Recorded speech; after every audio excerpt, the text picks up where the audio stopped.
Hi everyone, I am Satish. In this video, why we learn multiplexing. In the previous videos, I have already discussed OSI reference model.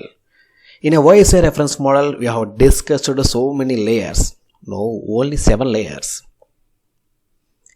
In 7 layers, we have discussed one important layer, physical layer.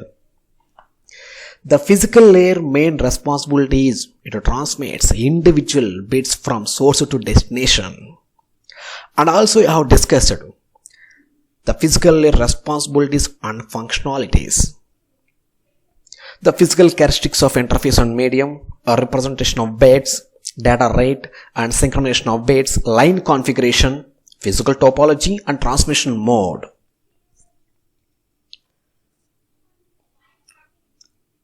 In a physical layer, to be transmitted data must be transformed electromagnetic signals. That signals that represent then can be either analog or digital, the form. For digital devices, expressed in bits per second, BPS.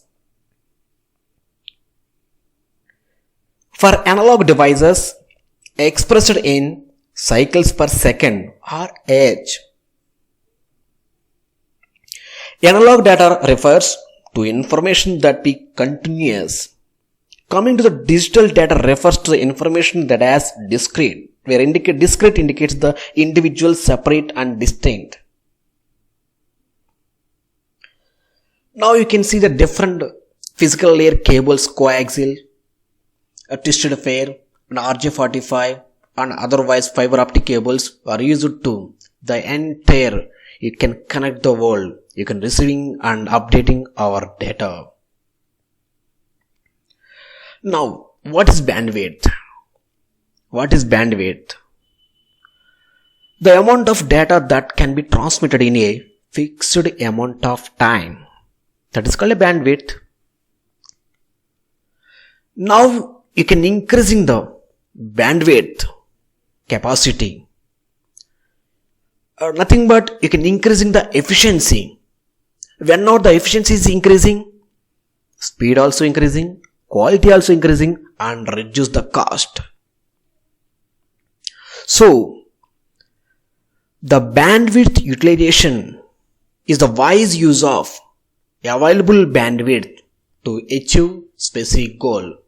That goal can be achieved by efficiency by using the multiplexing, where the multiplexing indicates the sharing of bandwidth between multiple devices.